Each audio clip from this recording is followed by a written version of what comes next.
Halo semuanya, kali ini Cici mau jelasin terlebih dahulu nih ke kalian tentang materi dinamika gerak partikel. Jadi, untuk di kelas 10 ini semester 2 untuk bab fisika, yang pertama kali kita pelajari nantinya tentang hukum Newton nih. Perlu kita tahu bahwa hukum Newton yang kita pelajarin nantinya itu ada 3, yaitu hukum Newton pertama, hukum Newton kedua, dan hukum Newton ketiga. Jadi kalau misal kita bicara tentang hukum Newton pertama, kita akan bicara ini sigma F sama dengan 0. Apa artinya? Sigma F. F itu kan besarnya gaya. Jadi total gaya yang bekerja itu sama dengan 0. Artinya benda itu diam. Yang awalnya benda dia gak bergerak atau diam, dia tetap diam. Kemudian untuk kasus yang kedua, ketika benda itu sudah bergerak tapi gerakannya itu secara gerak lurus beraturan atau GLB di sini. Kemudian kalau misal bendanya itu mengalami GLB, pasti percepatannya itu sama dengan 0. Kalau percepatannya 0 berarti kecepatannya nilainya konstan atau tetap. Seperti itu. Nah, jadi untuk di kasus hukum 1 Newton itu intinya bendanya dia tidak bergerak, atau ketika bendanya itu sudah bergerak, bergeraknya secara gerak lurus beraturan. Intinya seperti itu konsepannya di hukum 1 Newton. Jadi nanti untuk konsep-konsep seperti itu yang kita pakai rumusnya sigma F sama dengan 0. Oke. Untuk kasus yang pertama yaitu tentang nih ada benda yang digantungkan seperti pada gambar. Jadi di sini ada benda yang besarnya 2 kg. Nih. Kemudian benda ini diikat oleh tali, di mana ada tali T1 yang sebelah sini, nih. Nih. Jadi ketika bendanya diikat seperti ini, benda ini tidak bergerak dia. Tetap seperti itu. Untuk kasus seperti ini pasti ada hubungan yang namanya gaya tegang tali. Nah, jadi ini gaya tegang tali ini timbul ketika ini kan namanya sebagai porosnya. Jadi ketika sistem porosnya ini nih ada gaya yang mengarah ke sini. Kemudian ketika di sini ada pengikatnya di sini, berarti ada gaya tegang ke sini. Kalau misal ada gaya seperti ini artinya nanti ada hubungan dengan aksi reaksi.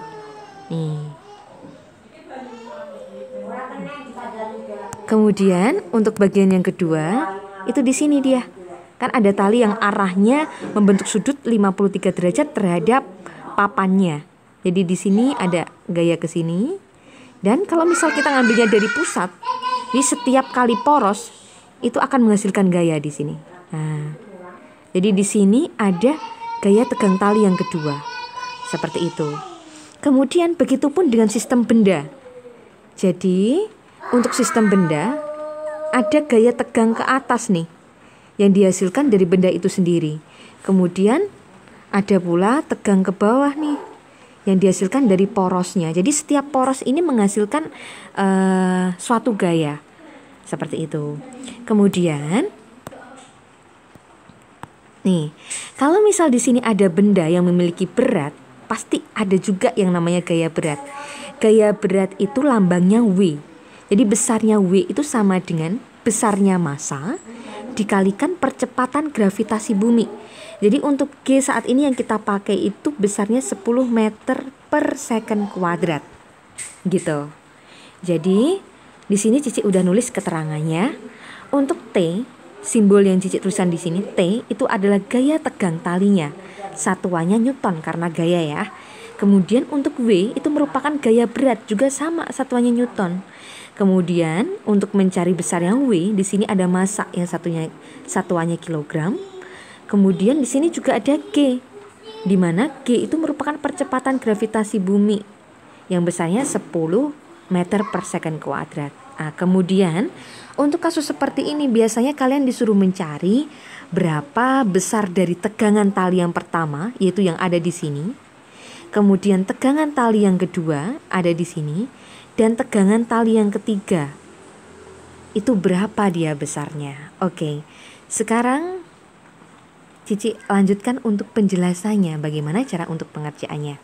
Nah, kalau misal ada kasus seperti itu, kita uraikan atau kita bagi menjadi dua bagian. Langkah yang pertama, kita uraikan terhadap sistem bendanya. Jadi di sini karena ada benda yang digantungkan, maka kita tinjau satu terlebih dahulu nih, berdasarkan bendanya. Kalau misal kita lihat di sini bendanya, ya, untuk benda yang ada di sini itu ada dua gaya yang bekerja. Yang dari benda, yang kalian lihat yang dari benda, dimana di sini ada W yang arahnya ke bawah dan ada gaya tegang tali yang arahnya ke atas. Ini untuk bendanya. Makanya kenapa di sini Cici tuliskan, karena bendanya itu diam, berarti sigma F-nya itu sama dengan 0. Nih, kemudian untuk sigma F itu merupakan total gaya yang bekerja. Di sini ada dua gaya, di mana ada W dan ada T. Jadi yang perlu kita ingat bahwa kalau misal ada gaya yang arahnya ke bawah, itu tandanya di sini dia negatif. Kemudian kalau misal ada gaya yang arahnya ke atas, jika sistemnya diam ya, maka besarnya itu dia positif. Seperti itu. Jadi kita bisa tuliskan T3 min W sama dengan 0. Berarti besarnya T3 atau gaya tegang tali pada T3 itu sama dengan M dikalikan dengan G, yaitu 2 dikalikan 10, 20 Newton. Ini T3 kita udah dapetin. T3 sama dengan 20 Newton. Kemudian kita cari berapa besarnya T1 sama T2. Untuk mencari tahu besarnya T1 sama T2, berarti kita pakai sistem ikat yang ada di sini. Nih. Jadi nanti ada dua sistem ya. Sistem benda sama sistem ikatnya. Nih, di pusatnya. Jadi pas di pusat ini ada tiga gaya yang bekerja. T2, kemudian T1 arahnya ke atas, dan T3 lagi yang arahnya ke bawah. Jadi yang kita lihat itu untuk di pusatnya ada gaya apa aja yang bekerja. Gitu. Jadi di sini ada T3 yang arahnya ke bawah. Kemudian T2 dia membentuk sudut 53 derajat. Ini dari mana? Nih, Cici tunjukkan. Kalau misal di sini 53 derajat,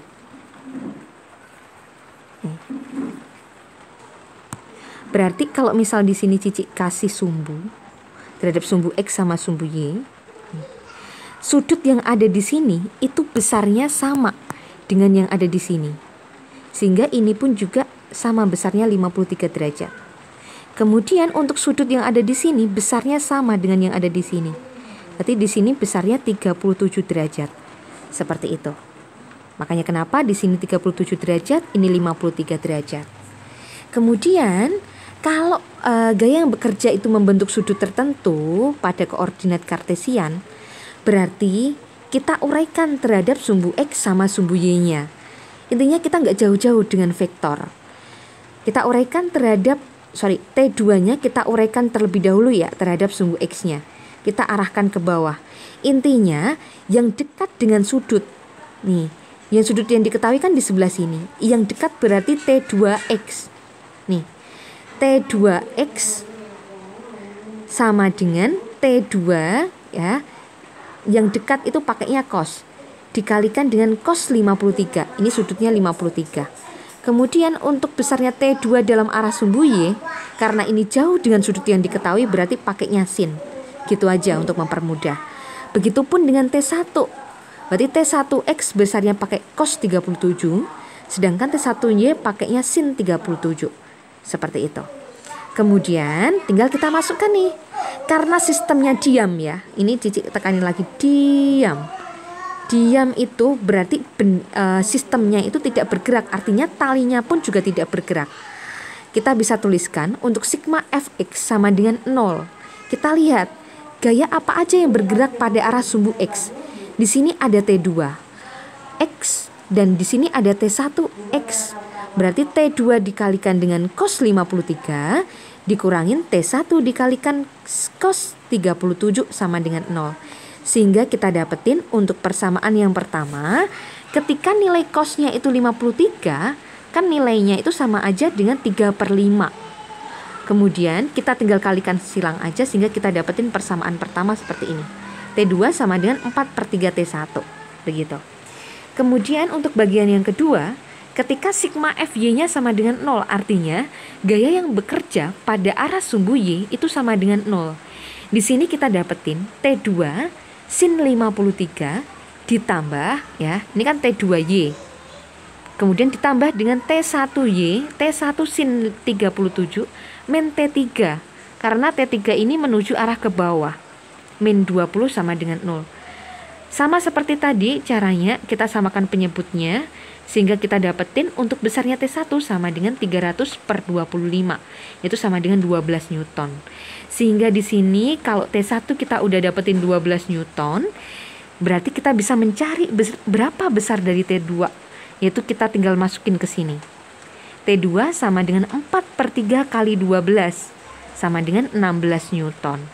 Seperti itu. Begitu caranya untuk mencari berapa tegangan tali pada masing-masing sistem. Terima kasih.